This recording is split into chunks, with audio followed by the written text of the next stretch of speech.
Երեկ Նիկոլ Փաշինյանը մարդ, որ կործանել է Արցախը, ներկայացնում էր այսպես կոչված 4-րդ հանրապետության իր տեսլականը, որը մեծ հաշվով 3-րդ հանրապետության կամ առհասարակ Հայաստանի Հանրապետության կազմաքանդման ծրագիրն է։ Եվ մեծ հաշվով ես ունեի զգացողություն, որ եթե ներկայացնողն այստեղ չունենար Նիկոլ Փաշինյան անուն ազգանունը, այլ Ադրբեջանի կողմից նշանակված Ոմն Փաշաև, մեծ տարբերություն չէր լինի այն բովանդակության հետ, որ հնչեցվել է այս ամբիոնից։ Եվ իսկապես այն բոլոր շերտերը, որ հայ մարդուն, հայկական ինքնությունը պահում է, դրա բոլորի վրա գրող կա։ Գրող կա մեր պատմության նկատմամբ։ Ու ինձ համար իսկապես անհասկանալի է, թե ինչպես է մարդը, թե ինչպես է Հայաստանի Հանրապետության փաստացի ղեկավարի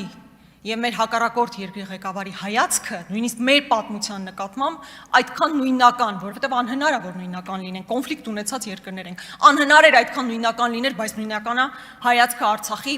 շարժման հետ կապված, պատերազմի, հաղթանակի։ Նույնը նաեւ սահմանադրության մասով։ Ես այսօր լսեցի, որ ոմանք քննարկում են իմ այն հայտարարությունը, որ ես անվանում եմ Ալիևյան սահմանադրություն։ Բա ուրիշ ո՞նց կարելի է այդ սահմանադրությունը անվանել։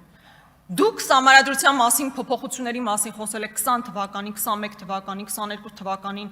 այդ ամբողջ ընթացքում որևէ հայտարարություն եղել է այն մասին, որ անկախության հռչակագիրը պետք է հանվի սահմանադրությունից։ Իհարկե չի եղել։ Որ պայն Ալիևն ասել է, սա է նախապայմանը, պետք է գնաք անեք,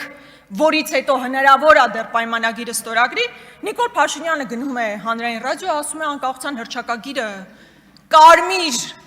այսպես շոր է, որը կատաղացնում է Թուրքիային եւ Ադրբեջանին։ Եվ երբ որ ասում եք դուք Ալիևի պարտադրանքով եք այսօր շնչում, արտաշնչում ապրում եւ մեր ժողովրդին էլ հրամցնում իրականությունը, դա է, այդպես է։ Եկեղեցու մասով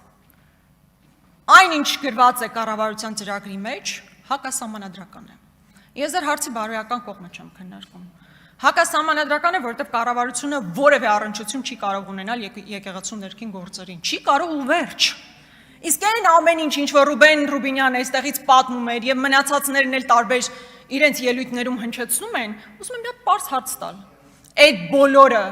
որ պահից եք սկսել հասկանալ։ Երբ որ կաթողիկոսի հետ սելֆիներ եք անում, երբ որ մայր տաճարի բացման, վերաբացման կամ օծման արարողությանն եք մասնակցում, այդ ժամանակ չգիտեիք, թե երբ որ հրամանը եղել է Ադրբեջանից, այդ նույն պահից սկսեցիք այդ ամեն ինչով զբաղվել։ Նույնը նաեւ Տիգրան մասով։ Երեկվանից իմ գործընկերները փորձում են հասկանալ, այդ ինչ իրավական հիմք եք հանկարծ հայտնաբերել, որի հիմքով Հայաստանի Հանրապետության տարածք հանդիսացող Տիգրան այլևս դարձել է քյարքի եւ պետք է հետեւաբար հանձնվի։ Ընդ որում ես ուղղակի դեմ եմ այն նկատառմանը, այդ թվում նաեւ մեր ընդդիմադիր գործընկերների կողմից հնչեցված, որ մեղավոր են տիգրանաշենցիները, որ Նիկոլ Փաշինյանը այս հայտարարությունն անում է ոչ։ Սա միայն Տիգրանաշենում բնակվող անձանց խնդիր չի։ Տիգրանաշենը ռազմավարական նշանակության հատված է, մեզ համար ռազմավարական նշանակության եւ ուղղակի հանձնումը բերելու է Հայաստանի Հանրապետության ավելի շրջափակմանը։ Եվ այստեղ իհարկե ես շատ ավելի կուզենայի բանակում տիրող բարքերի մասին խոսել։ Երեք հերթական մահն է արձանագրվել բանակում, բայց այս մարդիկ փոխանակ իրական խնդիրներով զբաղվեն, իրական խնդիրներով զբաղվելու փոխարեն իմ գործընկեր Լևոն Քոչարյանի կողմից հնչեցված հարցից հետո բարկացել է, Նաջարյանը բարկացել է եւ հրահանգ է իջացրել, որ գնացեք,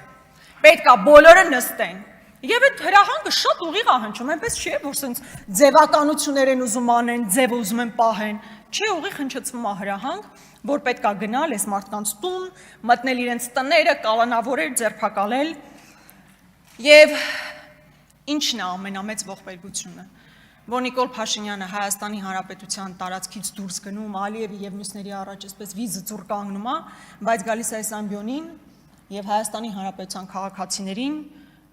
այո, հարություն աստիճան տարբերվող քաղաքական գործիչների նկատմամբ նման ատելություն է քարոզում եւ նման հրահանգներ է իջեցնում։ Այո, սիրելի հայրենակիցներ, մինչ մենք խոսում ենք,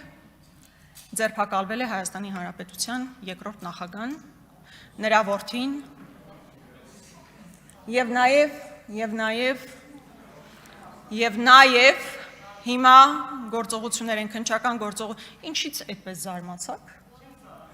Ես փաստի արձանագրում եմ անում, ինչն էր այդքան հուզական այդքանի մեջ։ Մի հուզվեք։ Տիկին Գրիգորյան, մի վիճեք դահլիճի հետ, չենք զարմացել։ Այո։ Սիրելի հայրենակիցներ, այս կալանավորումը մի ընդհատեք, հա։ Այս կալանավորումը դեռ ձերբակալում է, բայց ոնց հասկանում եմ արդեն SMS-ը գրած կլինեք, հավանաբար նաև կալանավորումներ կլինեն։ Գրիկ, ես որն եմ հերթի մեջ, գիտեք կարծում եք դա ինձ համար խնդիր է։ Մեր ցուցակում 96-րդն էիք ոնց որ։ Այսօր Ռուբեն Ռուբինյանը ասում է մի ընդհատեք։ Ասում է ես արդարության ծարավ ունեմ, ես էլ արդարության ծարավ ունեմ։ Հայ ժողովուրդը արդարության ծարավ ունի, եռաբլուրի համար, Արցախի կործանման համար, հայկական պետականության բովանդակության կործանման համար ու վաղ թե ուշ,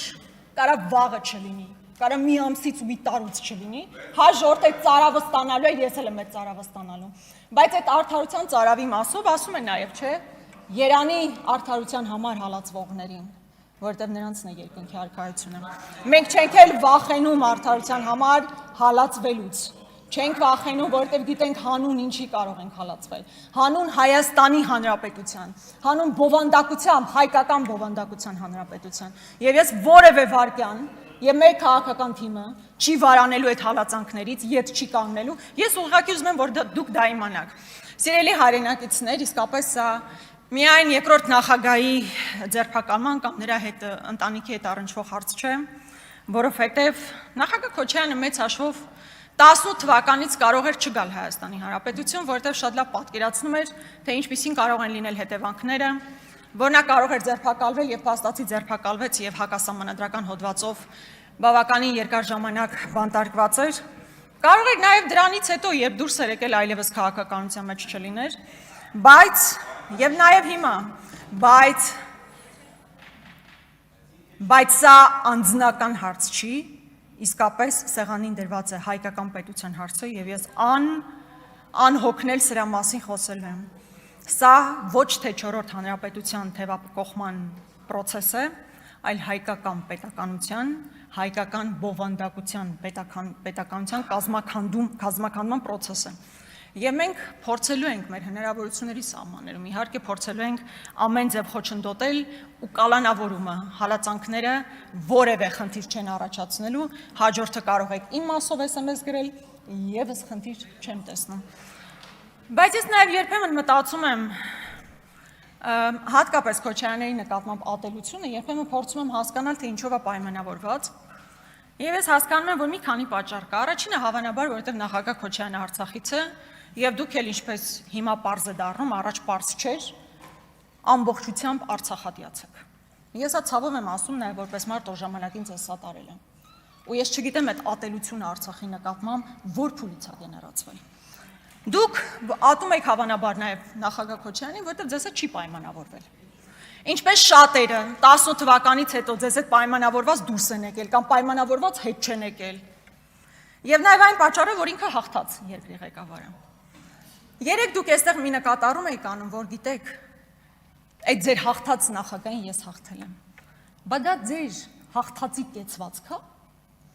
Հաղթած իրականում ընտրություն հաղթած, փաստացի երկրի ղեկավար հաստատված անձը նման վրեժխնդրությամբ լծվում բոլոր քաղաքական ուժերի նկատմամբ։ Դա հաղթած մարդու կերպար չի, եւ եթե այդ հաղթածի մասին եք խոսում, դուք 10 ընտրություն էլ հաղթեք, մեզ բոլորիս հաղթեք, միևնույնն է դուք պարտված երկրի ղեկավար եք։ Ձեր օրոք է եղել պարտությունը, ու դուք հավանաբար հենց դա է որ չեք ներում, բայց ուզում եմ ասել, որ առանձին նախագահ Քոչարյանին, Լևոն Քոչարյանին, Աննա Գրիգորյանին, մյուսներին, Աղվան Վարդանյան, Լիլիթ Գալստյան, Մեսրոպ Մանուկյան, Արթուր Խաչատրյան, հարցը չի, մեզ բոլորիս կարող եք մեկուսացնել։ Դուք այդ լծակները ունեք, ամեն ինչ ձեր ձեռքում է։ Բայց մեզ ձայն է տվել 150,000 քաղաքացի, նույն գաղափարներով, նույն համոզմունքներով։ Ընդդիմությանը հավաքական առումով 550,000-ից ավել ձայն է տվել, էլի այդ նույն մոտորումներով, նույն հայացքով մեր պետականության նկատմամբ։ Հետևաբար դուք չեք կարող 10 հոգու մեկուսացնել, մտածել, որ հարցը լուծված է, հարցը լուծված չէ։ Եվ այո, մենք ամեն բան անելու ենք, որպեսզի արդարությունը վերականգնվի Եվ ուզում եմ, որ երբեմն մի նախադասություն, երբեմն այնպիսի ընկալում կա, որ դուք գալիս եք, երբեմն համոզիչել է պետք է անկեղծ ասեմ, այսպես մեսիականության, այսպես ծիրի մեջ, որ իբր մեսիա եք, որ մեր ժողովրդին առաջնորդում է ինչ-որ լավ տեղ։ Չէ, ուղղակի Ալիևի խմաճիկն, որ իրականացնում է Ալիևի։ Ավարտեք եւ մնացեք կոռեկտության սահմաններում։